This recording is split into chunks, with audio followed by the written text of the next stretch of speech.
I'll never forget a kid I taught at a university in Ohio years back. By society standards, ugly, short, extremely obese, terrible case of acne, a bad lisp, and his hair was growing like Lancelot's horse in 4 directions at one time. He's wearing the uniform of the day, which in those days was a t-shirt that hadn't been washed since the Spanish-American War, jeans with a butterfly in the fanny, and of course barefoot. I've yet to meet anybody who hated himself so much as this kid.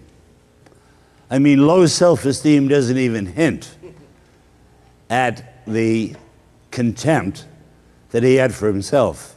And of course, no girl on campus would date him, no fraternity would invite him out to pledge.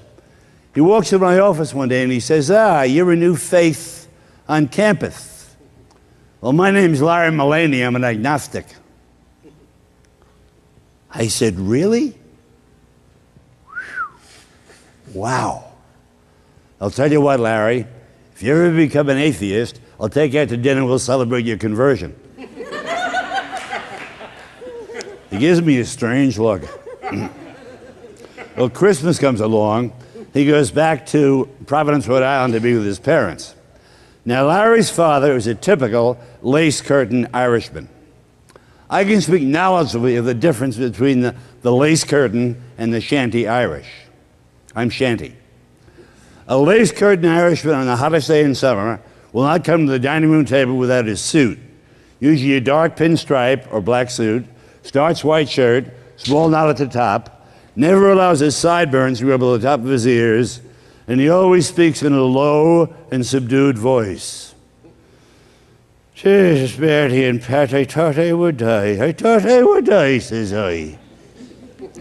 Well, Larry comes waddling up to the Christmas dinner table, smelling like a billy goat. He and his father have had the usual number of quarrels, reconciliations. It's a typical vacation in the Mullaney household. One night, Larry says to his father, Dad, I gotta get back to school tomorrow. What time, son? 6 in the morning.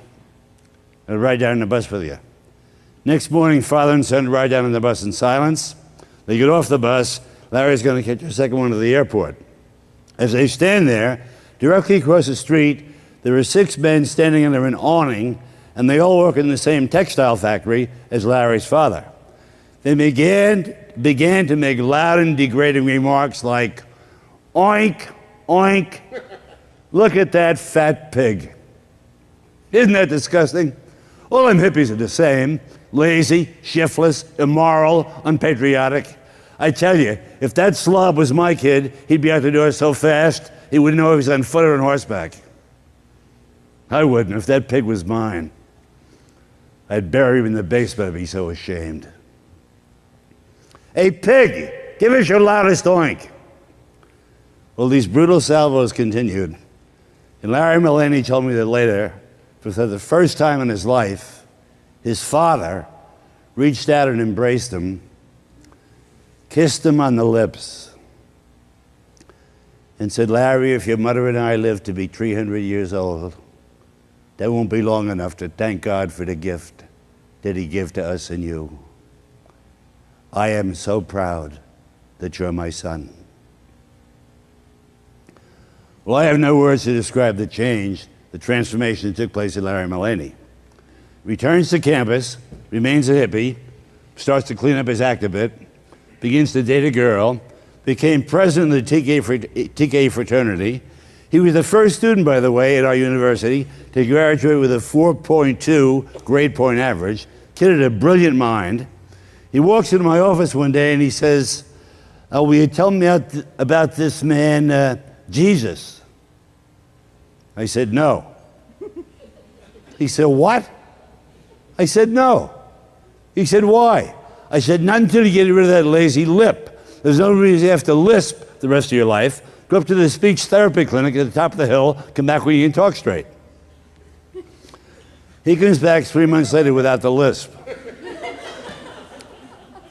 I said, Larry, if you'll come in for a half hour every day for the next 6 weeks, I'll share with you what the Holy Spirit has revealed to me about Jesus. He said, okay. To make a long story short, on June 14th of 1974, Larry Mullaney, 26 years old, totally sold out to Jesus Christ, was ordained a Catholic priest in the Diocese of Providence, Rhode Island. You know why? Because his father healed him. His father healed him. His father had the guts to get out of his foxhole. He had the moxie to stand beside his son in the boundary moment of his life, refused to shout with the crowd across the street, looked deep into his son's eyes, affirmed him, and changed the whole direction of Larry Mullaney's life. Lodged in your heart and mind right now is the power to walk into somebody's life, turn them on, and give them what the late Paul Tillich called the courage to be. The courage to be simply by a word of our affirmation.